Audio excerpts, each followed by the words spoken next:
하나님의 말씀은 이사야 34장 1절에서 17절입니다. 이사야 34장 1절.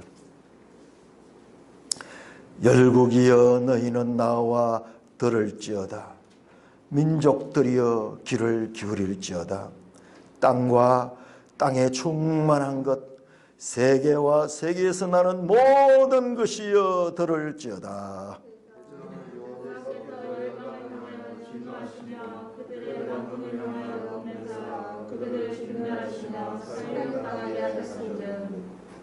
그 살육당한 자는 내 던진 바 되며 그 시체의 악취가 솟아오르고 그 피의 산들이 녹을 것이며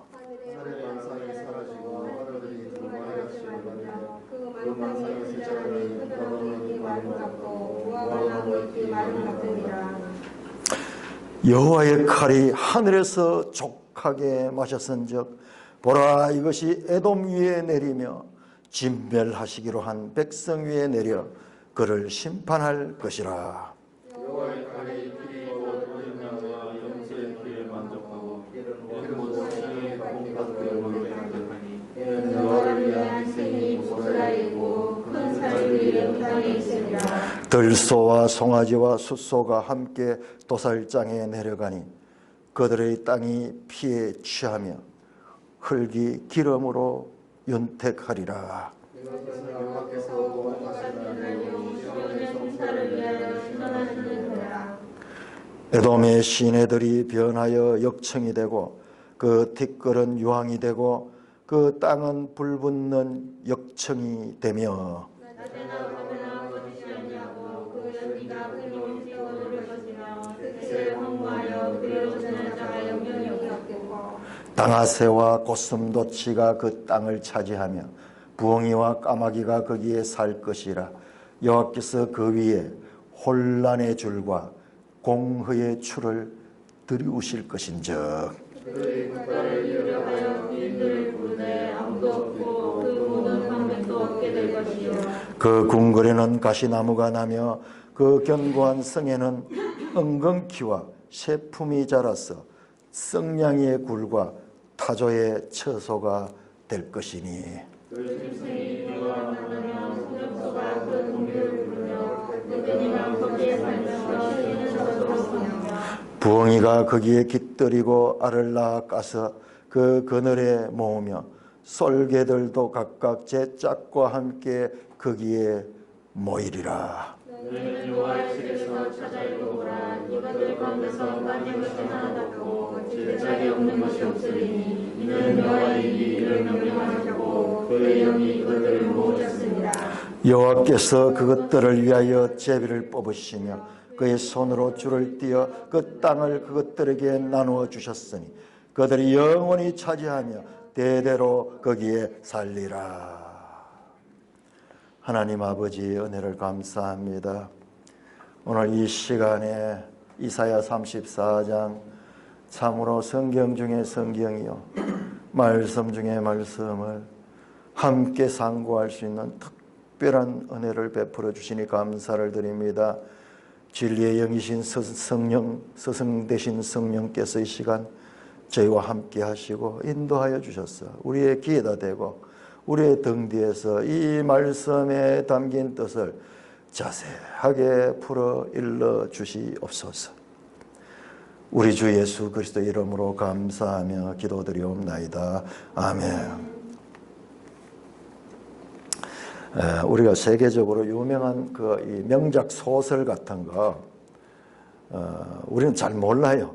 잘 모르는데 사람들이 저 작품이 좋다, 저 작품이 좋다, 저 작품이 노벨상도 타고 저 작품이 시간이 지나면서도 뭐 도스토옙스키, 톨스토이 뭐 이런 작가들이 작품이 고전이라고 추천을 해서 우리가 그런 모양이다 이렇게 알고 좋은 거니까 한번 읽어봐야 되겠다 이렇게 하죠. 보통 사람들은 다 그래요. 다 그렇습니다. 그러나 그것이 정말 좋은지 안 좋은지 알아보는 사람은요 참 전문가들이에요. 전문가들이 좋다고 그러면 좋은 것입니다. 좋은 것입니다. 그런데 일반인들은 봐가지고 이게 좋은지 좋지 않은지, 이게 중요한지 중요하지 않은지 잘 알지 못하는 경우가 많이 있습니다. 저는 이제 전문가가 돼가지고 이 말씀을 이제 종일 연구하고 이렇게 하니까는 이 말씀이 보이기 시작하는데, 아마 여러분들 읽으면은 첫째로 문장 자체가 낯설고 표현 자체가 좀 비약도 있고 뭐 비유가 나왔다가 뭐 이렇게 하다 보니까는 이게 2700년 전의 기록이기 때문에 오늘 우리 정서에 그대로 맞아들이기는 쉽지 않아요. 그 2700년의 시간의 간격과 공간의 간격을 메꿀 수 있는 그 간격의 이 차이가 참 심하게 있는 거죠. 그래서 성경에 일단 이 부분이 중요하구나 이렇게 읽어주시고, 그다음에 나중에 또 본인이 점점 알아가면서 이 대해 보면요, 이 장면들은 지금 우리가 지난 주간 했던 28장 이후에 지금 34장, 35장까지는 엄청난 내용들, 엄청난 내용. 저도 개인적으로 28장에 나오는 하나님의 여호와의 경영, 그의 경영은 기묘하며 그의 지혜는 광대하다.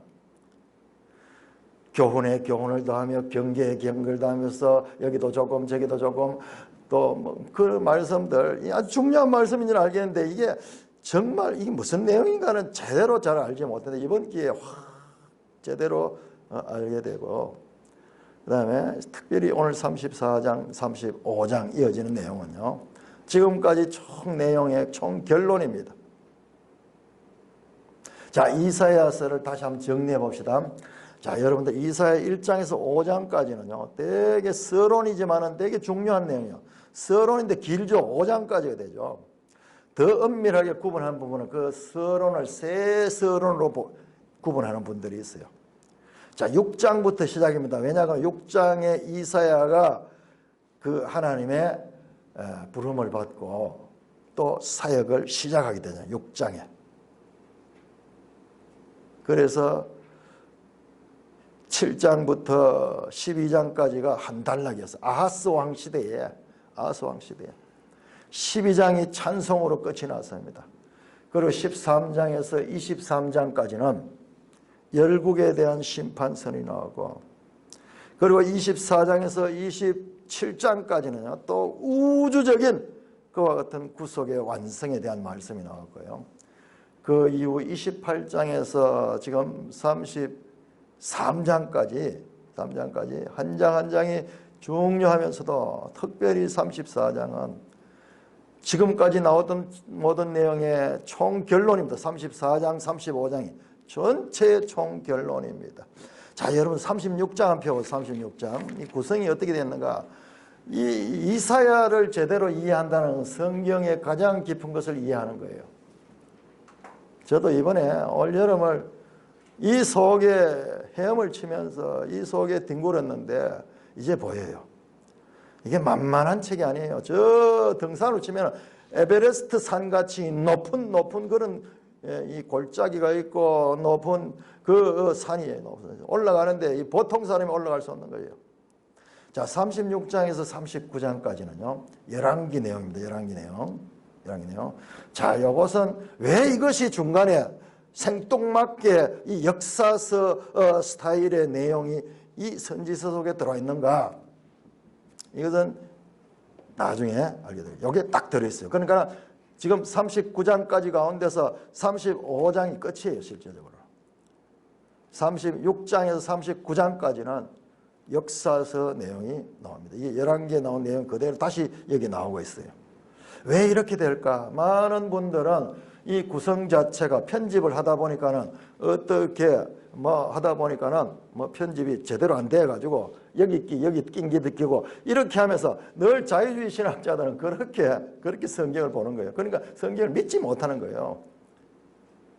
그런데 이게 하나님의 지혜고 이 책을 이렇게 구성을 하신 분도 하나님.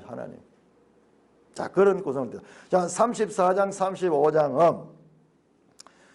34장은 이제 모든 것의 심판, 모든 악한 것들에 대한 심판이고, 35장은 구원받는 이스라엘의 구원에 대한 말씀이 나옵니다. 그러니까 심판으로 인한 그와 같은 징계와 그리고 구원의 환희는요, 구원으로 인하여서 즐거움에 넘치는 그 환희는 동전의 양면에 이 두 가지가 동시에 일어나는 거예요.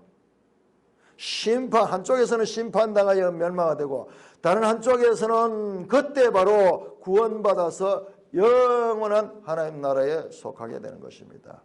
자, 34장 1절 시작이 보세요. 시작이 어떻게 나오는가? 열국이여 너희는 나와 들으라.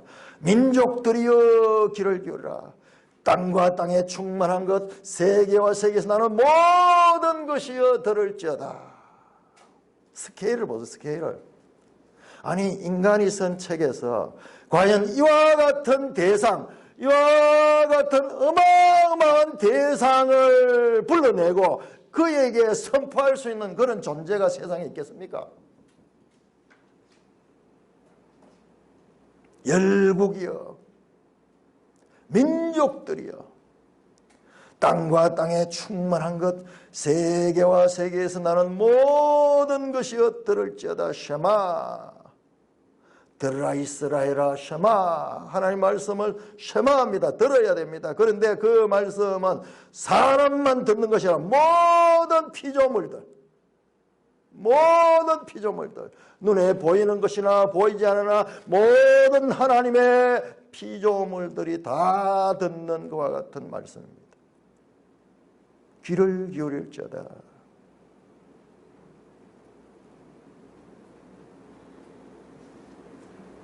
대저 여호와께서 열방을 향하여 진노하시며 그들의 만군을 향하여 분내사 그들을 진멸하시며 살육당하게 하신저저. 하나님이 온 세상을 심판하십니다.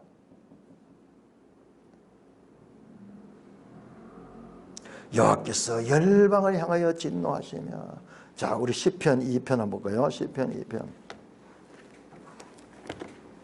시편 2편 1절은 이렇게 말합니다. 어찌하여 이방 나라들이 분노하며 민족들이 헛된 일을 꾸미는가. 세상의 군왕들이 나서며 관원들이 스럽게 하여 여호와 그의 기름 부은 반자를 대적하여 우리가 그들의 맹것을 끊고 그의 결박을 벗어버리자 하다. 이 열방이 하나님을 대적하는 그와 같은 열방들이요, 그들을 향하여 하나님 진노하시고 그들을 향하여 분내시며 그들을 마침내 진멸한다. 여기 진멸하라는 단어가 여러분 기억해야 됩니다. 제가 이렇게 필기할 때는 이것은 아주 중요한 내용이에요. 진멸하는 단어가 여러분 기억나십니까? 혹시 이 진멸이라는 단어가 어디에서 어떻게 많이 나왔으며 특별한 의미를 가진다는가? 진멸.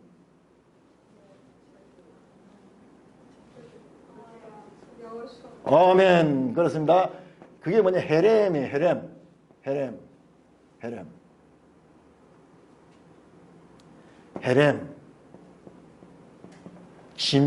진멸하다. 여기에는 인정사정 없습니다. 그러니까 우리 믿지 않는 사람들이 지금 이거 보면 하나님이 무슨 이렇게 무서운 하나님이 있느냐, 무슨 하나님께서 이렇게 잔인하시고 모든 것들을 진멸하신 하나님인가, 그렇게 불만을 가지고 볼 수 있습니다. 그러나 하나님의 백성들은요, 그렇지 않아요.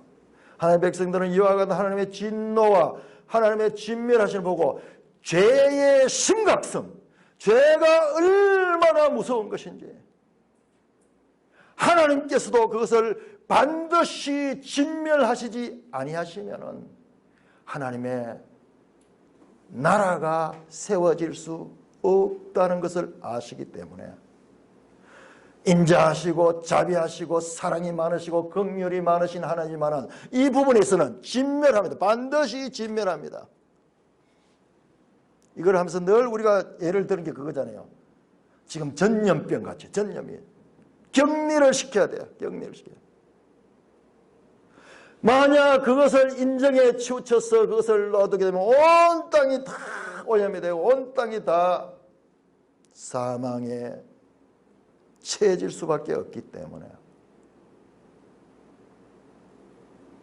그 모든 악의 원인자 되는 죄는 진멸하셔야 돼요.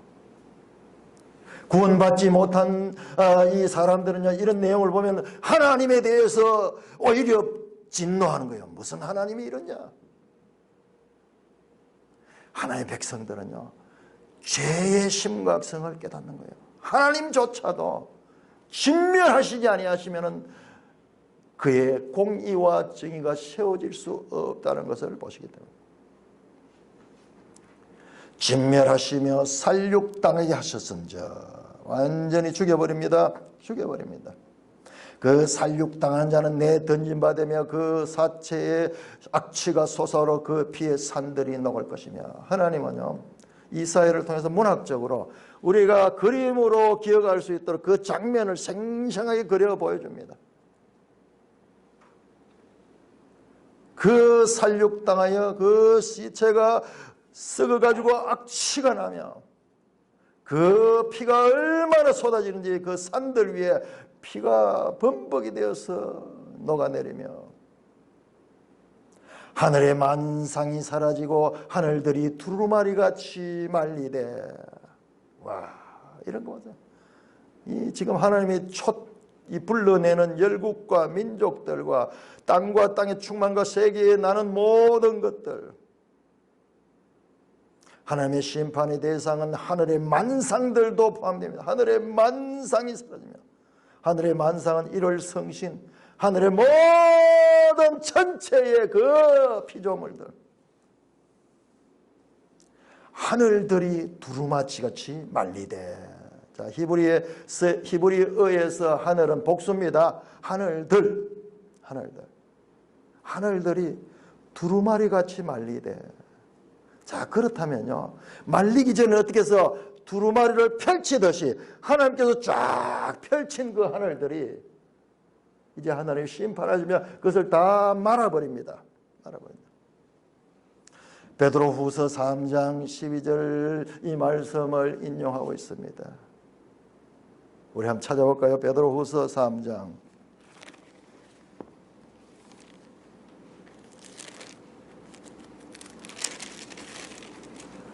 베드로후서 3장 10절부터 보면요, 10절부터 13절까지 베드로 사도가요, 베드로 사도가 보는 것이 지금 이와 같은 상태를 지금 보고 있는 거예요. 그 말씀하는 게요, 베드로후서 3장 10절부터 13절까지 한 목소리로 시작. 그러나 주의 날이 도둑같이 오리니 그 날에는 하늘이 큰 소리로 떠나가고 물질이 뜨거운 불에 풀어지고 땅과 그 중에 있는 모든 일이 드러나리로다. 이 모든 것이 이렇게 풀어지리니 너희가 어떤 사람이 되어야 마땅하냐. 거룩한 행실과 경건함으로 하나님의 날이 임하기를 바라보며 간절히 사모하라. 그날에 하늘이 불타서 풀어지고 물질이 뜨거운 불에 녹아지리니와 우리는 그의 약속대로 의가 있는 새하늘과 새 땅을 보라. 이 하늘이 두루마리같이 말리고 새하늘과 새 땅이 펼쳐집니다. 만상, 지금 여기 등장하는 이 지시대명사가 가지고 있는 스케일은 인간으로서는 상상할 수도 없는 그와 같은 모든 피조물, 그 만상의 세절함이 포도나무 잎과 마름 같고 무화과 잎의 마름 같으리라. 하늘과 땅, 즉 죄로 오염되어서 하나님을 대적하고 하나님 불순종하는 모든 것들은 하나님의 심판의 대상이 됩니다. 진멸되고 살육당하였어. 이 세상에 그 흔적도 없어지게 되어야 될 것입니다. 8절입니다. 자, 원어에는 보면 키 가는 단어가 뭔지, 왜냐하면, 원인이 왜냐하면 이것이 어디까지 했냐? 8절까지. 왜냐하면 이것이 여호와께 보박한 날이요 시온의 송사를 위하여 신하시나. 왜냐하면 왜 이와 같이 심판하냐? 그 심판의 이유를 설명하고 있는 거예요. 여호와의 칼이 하늘에서 족하게 맞다. 여호와의 칼.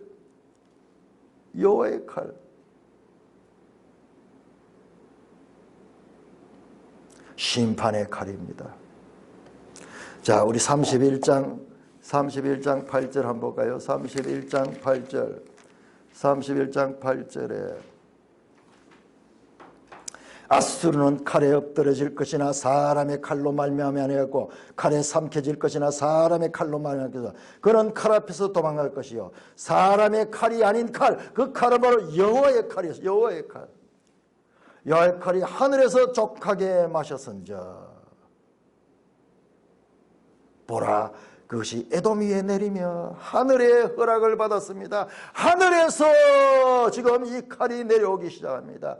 하늘에서 족하게 마셨는저 참고 참다가 마치 술을 많이 마시고 술 취한 자가 마치 정신이 없이 마구 히루듯이 하늘의 진노가 하늘에 참을 수 있는 만큼 그 죄악이 하늘까지 관영할 때까지 기다리던 그 여호와의 칼이 이제 족하게 되어서 그 칼이 이 땅에 내려와 심판의 칼이 됩니다.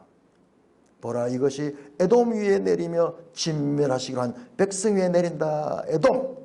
자, 왜 에돔이냐? 지금 이어지는 모든 내용들은 에돔에 관한 말씀. 에돔에 관한 말씀.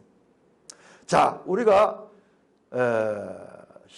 13장에서 23장까지가 열방에 관한 심판인데요. 그 열방에 관한 심판들 가운데 에돔이 그때 빠져 있었어요.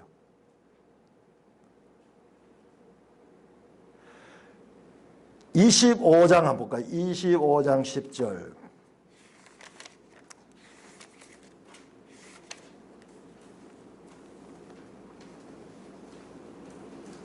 25장 10절 하나님이 심판하는데요. 하나님 심판은 여호와의 손이 이 산에 나타나시니 모압이 그런 속에 초계같이 밟힌 같이 자기 처소에 밟힌 거다. 하나님이 온 땅을 심판하신데 여기 모압이 등장해. 모압이.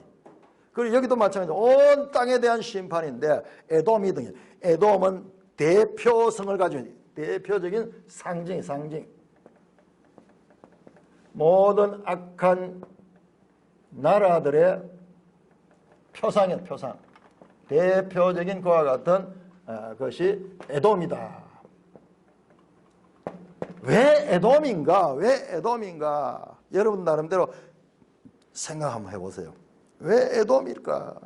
쭉 내용 끝나고 난 다음에 왜 에돔일까? 하나님의 칼이 에돔 위에 내리며 진멸하시기로 한 백성 위에 내린다. 자, 에돔과 진멸하시기로 한 백성. 이것도 같은 단어죠. 헤렘입니다. 헤렘. 그러니까 진멸하기로 한 백성. 모든 것 진멸하기로 한 백성의 상징, 대표적인 나라가 에돔이에요. 에돔. 그러니까 이 에돔은 딱 그 문자적인 에돔, 그 나라를 가리킬 뿐만 아니라 모든 하나님의 심판 대상인 나라들을 상징하는 그와 같은 이름입니다. 백성이 내려 그를 심판한다. 여호와의 칼이 심판합니다. 6절입니다. 여호와의 칼이 피 곧 어린 양과 염소의 피에 만족하고 기름 곧 순양의 콩팥과 기름으로 윤택하니 이는 여호와를 위한 희생이 보스라에 있고 큰 사륙이 에돔 땅에 있다. 보스라는 에돔의 중요한 수도 같은 그와 같은 지역입니다. 에돔에 관한 이야기예요. 자, 그런데 우리 제가 늘 이야기하죠. 우리 성경을 공부할 때 체계적으로 배워야 된다. 체계적으로 기초부터. 자, 이 말씀이 선지서에 나오니까 이 말씀이 아주 낯선 말씀 같죠? 아니에요. 모세 오경에 이미 나왔던 말씀이에요. 자, 신명기 32장. 신명기 32장. 특별히 신명기 29장 이후에 뒤에 나오던 그 모세의 노래와 그리고 이어지는 그 내용들, 엄청난 내용들이 모세의 노래, 특별히 32장이 모세의 노래입니다. 모세의 노래입니다. 32장 41절에서 43절 같이 읽겠습니다. 신명기 32장 41절에서 43절까지 시작. 내가 내 번쩍이는 칼을 갈며 내 손이 정의를 붙들고 내 대적들에게 복수하며 나를 미워하는 자들에게 보응할 것이라. 화살이 피에 취하게 하고 내 칼이 그 고기를 삼키게 하리니 곧 피살자와 포로된 자의 피요 대적의 우두머리의 머리로다. 너희 민족들아 주의 백성과 절거하라. 주께서 그 종들의 피를 갚으사 그 대적들에게 복수하시고 자기 땅과 자기 백성을 위하여 속죄하시리로다. 바로 이 말씀에 이 말씀 8절에 나오잖아요. 8절에 이것은 여호와께서 보복하시는 날이요 복수하는 날이요 같은 단어입니다. 리벤지스. 시온의 송사를 위하여 신원하시니라. 신원하다. 그들의 이것을 보상하다. 보상하고 그들의 한을 풀어주시는 거예요. 한을 풀어주시는 거예요. 지금 여호와의 칼이 이 에돔 위에 내려서 에돔을 심판합니다. 그래서 거기에 등장하는 6절에 보니 어린 양과 염소의 피, 기름, 곧 순양의 콩팥의 기름. 자, 이건 전부 제사할 적에 중요한 그와 같은 것들이죠. 기름과 피. 이는 여호와를 위한 희생이 보스라 있고 큰 살육이 에돔 땅에 있다. 희생이 세크리피스, 희생 제사입니다. 제사. 죄에 대한 모든 그 속죄를 그들이 담당하는 거예요. 그들이 담당하는 거예요. 지도 37쪽 보시죠. 지도 37쪽. 어디 지명 하나, 모든 시간, 이것들이 성경에는요, 다 정확한 내용이에요. 정확한 내용. 그래, 정확하게 말씀하시는 하나님의 말씀을 우리도 정확하게 알아듣기 위해서는 지리에 대해서도 우리가 알아야 돼요. 37장 보세요. 37장. 팔레스타인 지형도 저 아래쪽보다 사해. 에돔이 어디냐? 그러면 사해 그 아래쪽이야. 사해 아래쪽. 사해 동쪽은 모압이고 그 사해 제일 남단 끝에 거기 강이 하나 옆으로 흐르죠. 그 강이 세렛 강인데 그 강이 흐르는 것 아래로 해서 에돔 땅인데 거기 보세요. 보스라 나오죠. 에돔 밑에 보스라 나오죠. 보스라가 얼마나 중요한 도시면은 딱 나오잖아요. 보스라. 에돔의 대표적인 그와 같은 곳입니다. 우리 성경에서 계속 시온과 예루살렘의 병행을 이루며 나오는데 에돔과 보스라도 그와 같은 의미예요. 그와 같은 의미입니다. 지금 35장에서는 시온과 예루살렘의 구원을, 그리고 34장에서는 에돔과 보스라의 멸망을 말씀하면서 크게 이 두 개를 대조하고 있습니다. 대조하고 있습니다.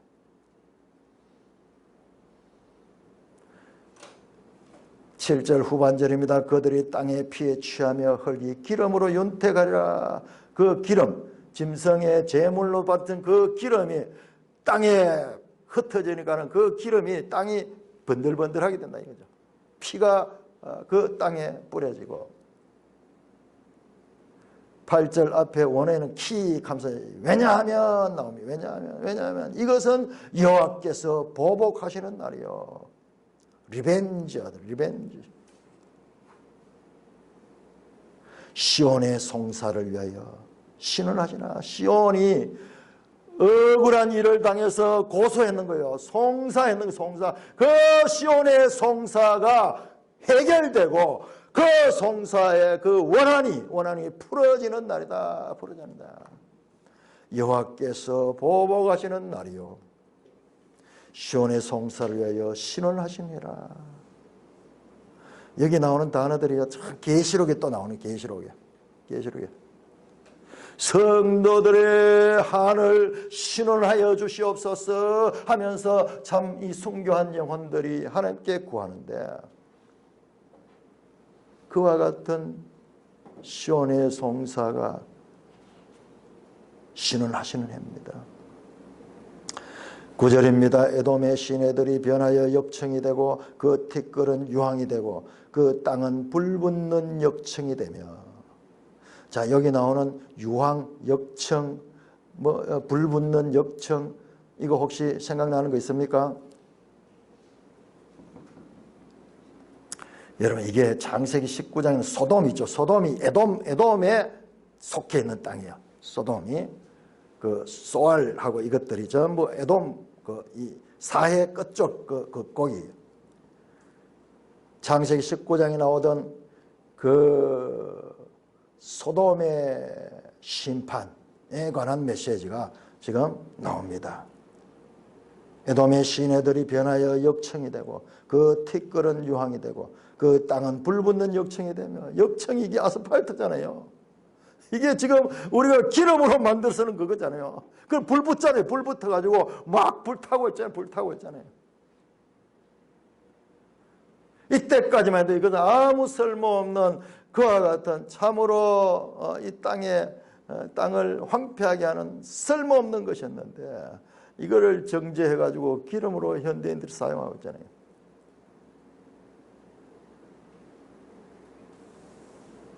낮에나 밤에나 꺼지지 아니하고 그 연기가 끊임없이 떠오를 것이며, 참 이 장면이 정말 실감이 나네요. 유전에 가면은 밤새 이 연기가 피어오르고 거기 불이 막 확 나오고 있잖아요. 나오죠. 세세의 황무하여 그리로 지나갈 자가 영영이 없겠고, 에돔이 완전히 황폐하게 되고, 그리하여 영원토록 황무하여 그리로 지나갈 자가 없다. 사람이 살지 못하는 곳이 됩니다. 영영이 황무하고 세세의 황무하여 그리로 지날 자가 영영이 없겠고, 완전히 끝이 나버립니다. 재기불능의 상태로 완전한 심판이 이루어집니다. 그 대신에 고기의 11절에 당아새와 고슴도치가 그 땅을 차지하며 부엉이와 까마귀가 거기에 살 것이라. 사람은 살지 못하는 땅이 되고, 거기에 들짐승들, 그리고 이 가정한 새들, 육식하고 썩은 고기를 먹기를 좋아하는 까마귀, 부엉이, 뭐 이런 야행성 날짐승들이나 고슴도치 같은 아주 황폐한 곳에 살 수 있는 살기에 특화된 것과 같은 들짐승들이 그 땅에 살게 된다는 것입니다. 자, 이 같은 장면이 이사야에서 많이 나왔죠. 최소한 너댓 번 나왔어요. 그곳에 숫염소가 머무르며, 그곳에 들짐승이 기거하게 되며, 그곳에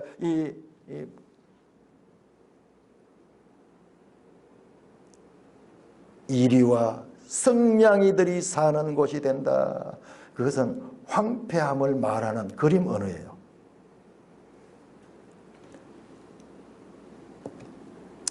자, 우리 17장 합쳐 17장.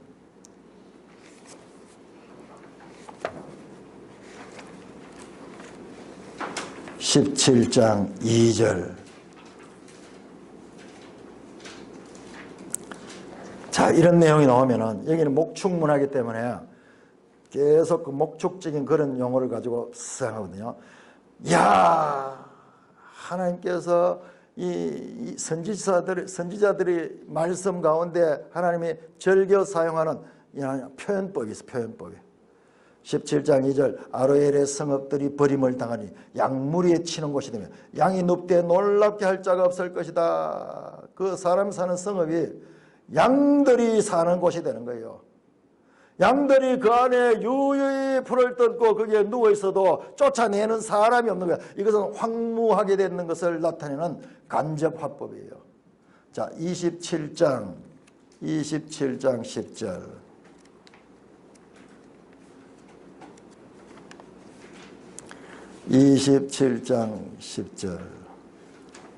대저 견고한 성읍은 적막하고 그 처가 황무하며 버림받아 광야와 같은즉 송아지가 거기 먹고 거기 누우며 그 나무가지를 먹어 없이 하리라. 목축하는 거지. 도시가 황폐해지고 이제 거기에 이 짐승들이 가서 풀을 뜯어먹는 황폐해진 성읍을 말할 적에 즐겨 사용하는 표현법이 이와 같이 들짐승들이 거하며 거기에 살아가는 그 장면. 32장 14절 같이 읽읍시다. 32장 14절 시작. 대저 궁전이 폐함바되며 인구 많던 성읍이 적막하며 오벨과 망대가 영원히 굴혈이 되며 들나귀가 즐기는 곳과 양떼의 초장이 되려니와, 이거 목가적인 풍경이 아니고 성이 사람으로 버글버글하면서 살던 그 도시가 완전히 멸망하고 황폐해져 가지고 들짐승의 처소가 됐다는 것을 나타내는 관용적인 표현입니다.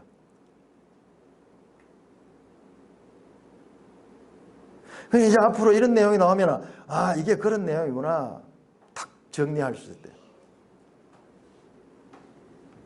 11절 후반절 보세요. 여호와께서 그 위에, 그는 에돔입니다. 에돔.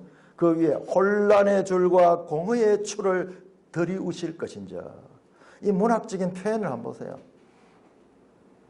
혼란의 줄과 공의의 추. 자, 28장 17절 한번 볼까요? 28장 17절. 이와 반대되는 이야기 나옵니다. 28장 17절.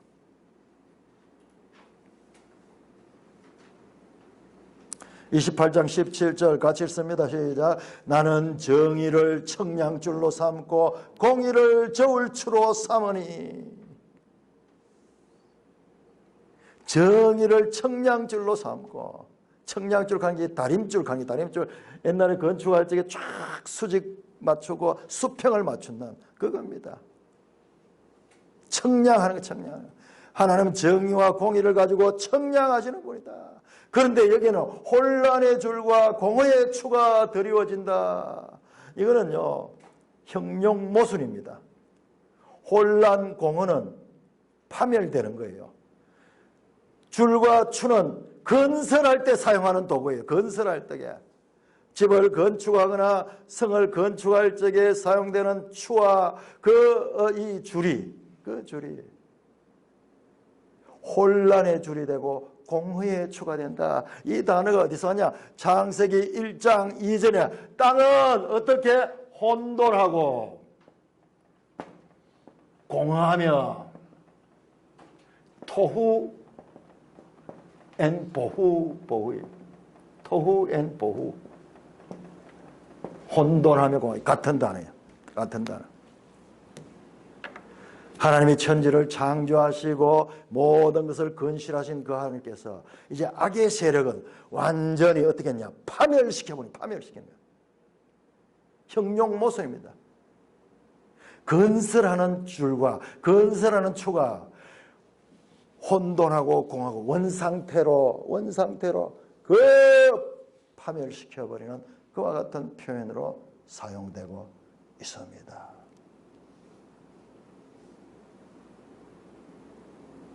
12절 그들이 국가를 이어려하여 귀인을 부르되 아무도 없겠고 그 모든 방백도 없게 될 것이요.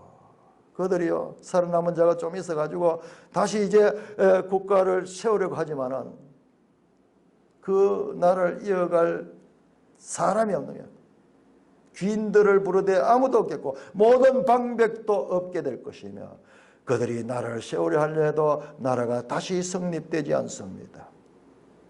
13절 그 궁궐에는, 그 에돔의 궁궐에는 가시나무가 나며 그 견고한 성에는 은근키와 세품이 자라서 성량의 굴과 타조의 처소가 되기. 다시 한번 황폐함을 간접으로 나타냅니다. 그 궁궐에 가시나무와 은근키가 자라고 그 견고한 성에는 은근키와 세품이 자라면, 세품 가는 거 여기에 찔레 같은 거, 찔레 같은 거, 황무함을 나타내는 그림 언어입니다. 그리고 식물로는 그런 가시나무, 은근키, 세품이 자라고 그 견고한 성, 그 궁궐이 황폐해서 그리고 성량의 굴과 타조의 처소가 될 것이며 이게 전부 들짐승, 야생 들짐승들입니다. 14절 들짐승이 이리와 만나며 순념소가 그 동류를 부르며 올빼미가 거기 살면서 쉬는 처소로 삼으며 그 에돔의 궁궐과 에돔의 성이 들짐승, 순념소 가는 이거는요 그냥 집에서 키우는 그런 염소 아니에요. 살이 가는데 귀신 같은 그런 것들이, 올빼미 이것도 마찬가지예요. 귀신의 처소가 돼요. 요한계시록 18장 2절 보면 무너졌도다 무너졌다 큰 성 바벨론이여 가증한 새와 귀신의 처소가 되었도다 할 때 그것이 바로 여기서 나온 거예요. 여기서 나온 거. 한번 확인해 봅시다. 자, 18장 계시록 18장 우리가 지금 이거 하나를 공부하면서 지금 계시록까지 다 연결되도록 되어 있어요. 18장 2절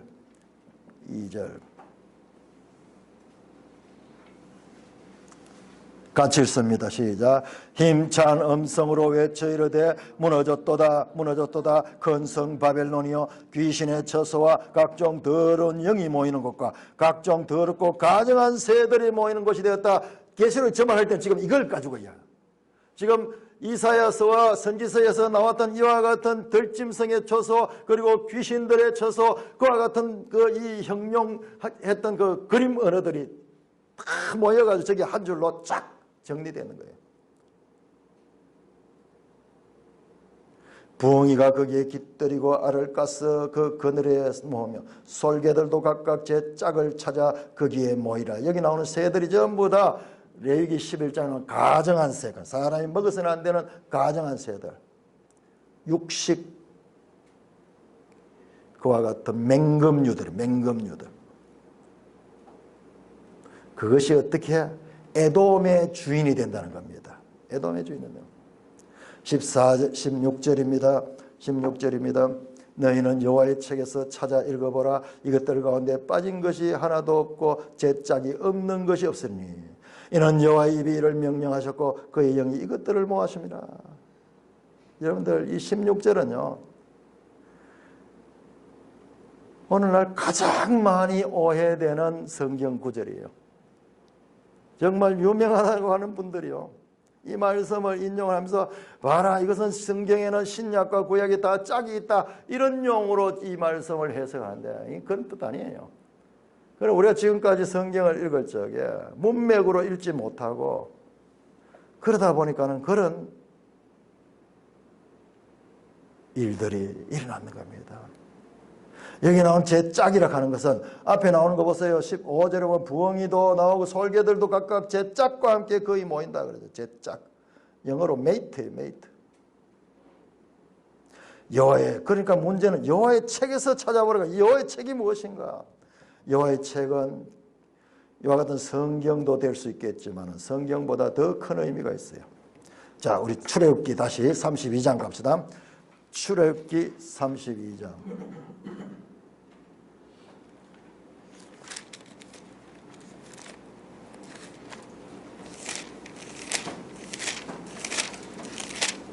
출애굽기 32장 32절.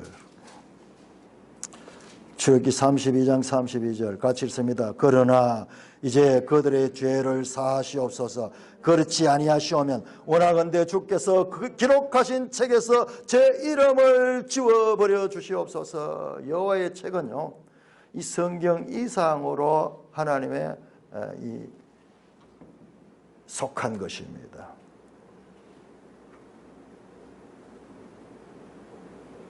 이 여호와의 책은 기록된 이 성경도 될 수 있고 뿐만 아니라 우리가 하나님의 계시가 두 가지로 있는데 하나는 특별 은혜를 통해서 성경이 이루 성경은 특별 계시 그리고 이 모든 자연이 하나님의 일반 계시입니다. 일반 계시.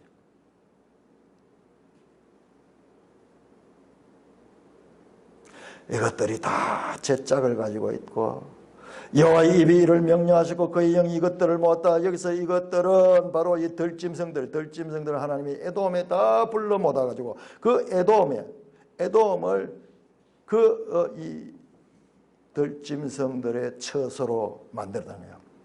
이거는 철저하게 에돔이 멸망했다는 것을 나타내는 간접 표현입니다. 여호와의 입이 이를 명령하셨고 그의 영이 이것들을 모았다. 17절 여호와께서 그것들을 위하여 제비를 뽑으시며 그의 손으로 줄을 띄어 그 땅을 그것들에 나누어 주셨다. 신명기 32장 8절에 보면은 줄을 띄어가지고 그 땅을 나눠주는 것에 대한 그 말씀이 나오고, 실제로 이스라엘 백성들에게 가나안 땅을 나눠줄 적에 줄을 띄어가지고 그 땅을 나누어 줬습니다. 그런데 이것은 에돔은 어떻게 들짐승들에게 나누어줍니다. 그 들짐승들이 영영이 차지하며 대대로 거기에 살리라. 가나안 땅을 이스라엘 백성에게 나누어 주신 것처럼 제비 뽑고 줄로 경계를 정해 들짐승들에게 그 땅을 분배합니다. 가나안 땅과 에돔 땅이 모두 하나님께서 주시는 그와 같은 땅이지만, 전자는 이스라엘에게 가나안 땅은 줬지만 이 에돔 땅은 들짐승들에게 주어집니다. 이스라엘과 에돔의 운명은 극단적으로 갈리게 됩니다. 에돔은 하나님의 백성을 괴롭히며 하나님의 백성을 대적했던 그와 같은, 하나님의 백성에 대한 대적은 하나님에 대한 대적자예요. 하나님에 대한 대적자. 그 자녀와 그 부모가 한 몸이니까는 내 아들의 원수는 나의 원수이기도 하듯이, 하나님께서 에돔을 얼마나 멸망시키냐, 완전히 멸망시켜서 이 땅의 에돔이 다시는 일어나지 못하고 그것은 완전히 황폐하게 되어서 들짐승의 처소가 된다는 것을 상세하게 설명하면서 하나님의 대적자들에 대한 심판을 생생한 그림으로 그렇게 우리에게 제시하고 있는 것입니다.